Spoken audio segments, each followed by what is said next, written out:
يقول لك خلوا الرجاله ما يكشفوش على الستات في النساء، يعني يوقعوا ما نخليش اي دكاتره نساء يبقوا رجاله، او بعض الفحوصات دي نلغيها خالص. ازاي نلغيها خالص؟ عيان يموت، لا دي شكلها فحوصات يعني قليله الحياه. في ايه يا عم؟ فهذا دي حاجات حدثت فعلا. فاذا يجب الان ان ندافع عن حريه العلم، حريه الابداع، حريه كل انسان ان يقول ويفكر ما دام لا يعتدي على حريات الاخرين. مساله ما فيهاش اي مساومه بالنسبه لنا، وما احناش محتاجين ان احنا النقطه الثالثه، وانا بعديها هدي كلمه لزميلي المهندس هشام. كرامه انسانيه. الشعب هتف وقوة وهز البلاد كلها والعالم كله لما بيطالب وبيعلن كرامته، وانتصر لما قال ارفع راسك فوق انت مصري. مصر، وده الكلمة الحزب المصري الديمقراطي الاجتماعي. مصر مش أعظم من بقية الدول يعني، بس كل دولة ليها تفرد وتميز، وربما احنا بنحب بلدنا اكتر ما حد بيحب بلاد تانية، يعني زي انيس منصور مره قال يمكن مارلين مونرو احلى من امي بس انا بحب امي اكتر. فاحنا بنحب بلدنا، لكن هي فيها تميز وثراء وتنوع، ما هياش نمط واحد. مصر فيها الحضارة الإسلامية العظيمة والخلفية الإسلامية العظيمة للحضارة، فيها الحضارة العربية والعربية الإسلامية، وفيها التراث القبطي، وفيها التراث الهلينستي اللي هو وقت اليونان والرومان، وده مهمل. احنا ساعات ما بندرسوش في التاريخ، يعني ما حدش يعرف مثلا ان أرشميدس بتاع قاعدة أرشميدس واللي طلع يجري بعد لما قال وجدتها اسكندراني مصري. احنا فاكرينه يوناني، هو مصري بس كان اسمه يوناني عشان مصر ساعتها كانت بتتكلم يوناني. فاحنا عندنا تراث عظيم جدا موجود في قلب هذا الشعب، الحضاره المصريه القديمه.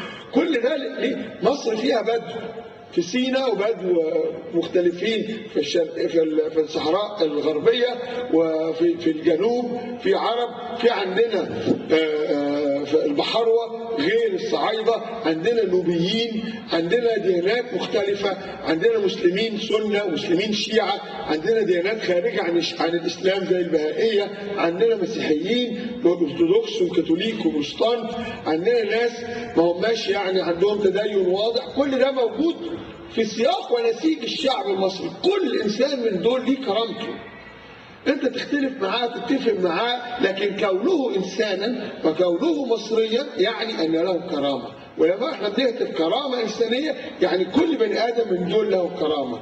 المرأة مسألة مهمة جدا في اللحظة اللي احنا فيها دلوقتي. واحد يقول لك لا الستات خدوا حقوقهم وخلاص هتقعد نغنس حقوق الستات، ولا الستات خدوا حقوق زيادة عن اللزوم. هذا غير صحيح علميا. مصر في تقرير عمله المنتدى الاقتصادي العالمي من 128 دولة بيحسبوا بالورقة والقلم، يعني مش بيحسبوا مثلا احنا حاسين بايه، لا بيحسبوا كام ست بتاخد مدير عام، كام ست بتاخد وزير، كام ست في مجلس الشعب، كام ست بتتعلم لحد الجامعة، كام بتتعلم للثانوي، كام بيخش مش عارف ازاي، كام بتقبض نفس المرتب على نفس القدر من العمل الى اخره. ترتيب مصر في دول العالم 128 اللي عملوا عليهم ال 121. يعني احنا في حاله صعبه جدا. المفكر الاسلامي العظيم الاستاذ احمد امين قال انه سبب تقدم اوروبا حاجتين: المطر وحقوق النساء. طبعا المطر ده مش في ايدينا، لكن هو لقى انه الستات هناك بتشتغل بتنتج محترمه واخده كل حقوقها.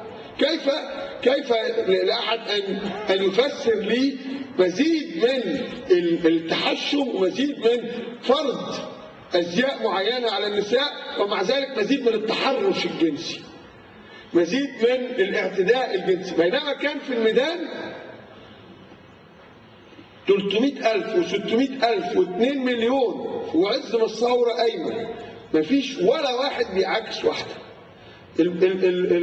ناس ملتحين قاعدين مع ستات او بنات لابسين جينز ولابسين كات وقاعدين يحكوا مع بعض، لان في نقله في الوعي، مش مساله مزيد من قشور التدين، لكن من نوع الوعي الانساني، نوع الايمان المتفتح اللي خلى الناس دول حسوا ان دول بشر زينا.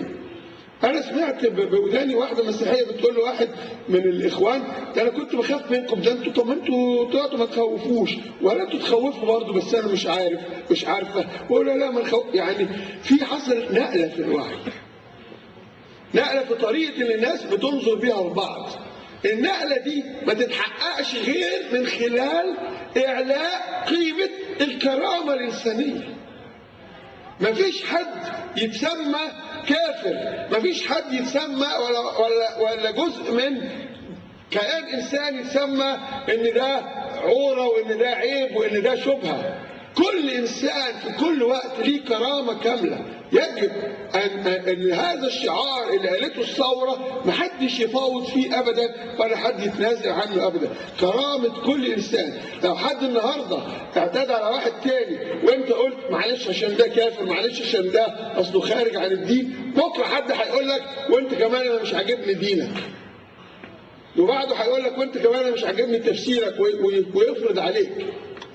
مهما انا كنت مختلف مع واحد اصولي ولا واحد سلفي ولا واحد بيقول لي انت ايه رايك في خروج عبود الزمر من السجن؟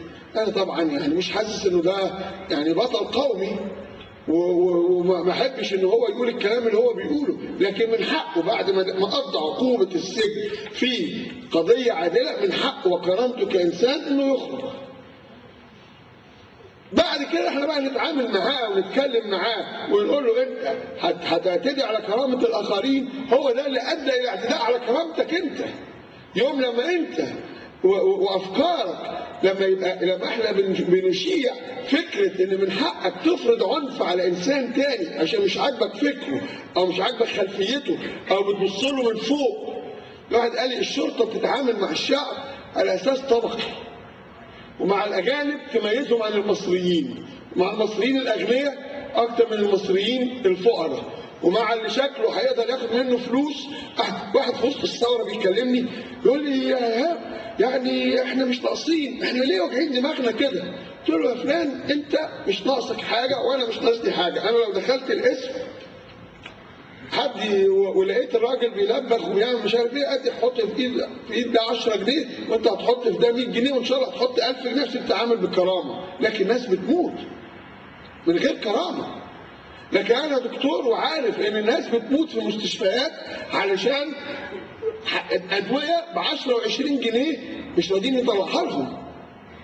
ب 10 و20 جنيه وحاجات في منتهى التفاهه، وحاجات الناس حتى الفلوس موجوده وهو اصلا مش عايز يشتغل عشان حاسس ان الراجل ده ما يسواش. مش ممكن شعب يتقدم غير لما كل فرد فيه مهما كان فقير غني رجل امراه عنده احتياجات خاصه، عنده اعاقات خاصه، عنده اختلاف في الشكل او اختلاف في اللون او اختلاف في العرق او اختلاف في الحضاره او اختلاف في الفكر الديني او الفكر السياسي، كل انسان له كرامه. الحزب بتاعنا هيدافع عن هذا الامر الى الرمق الاخير، هيدافع عن الحريه، هيدافع عن فرصه التنميه الاقتصاديه الحقيقيه، هيدافع عن الحريه وهيدافع عن الكرامه الانسانيه. انا هسيب الكلام مع زميلي الباشمهندس هشام يتكلم في لماذا وجودنا وانتظامنا في احزاب يدافع عن كرامتنا في اللحظه دي، ولماذا هو جزء من كرامتنا، وبعدين هكمل معاك.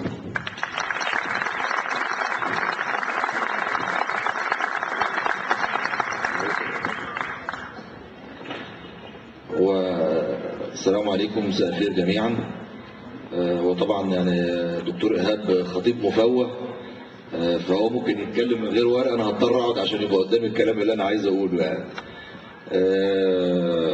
ببساطه الموضوع ان انا هحط نفسي مطرح ناس كتيره، لان اكيد مش كل الناس جايه الاجتماع علشان هي محدده موقف سياسي معين. يعني في ناس جايه مثلا تتساءل ايه اهميه حزب سياسي اصلا، يعني انا دلوقتي هبقى عضو في حزب هستفيد بايه؟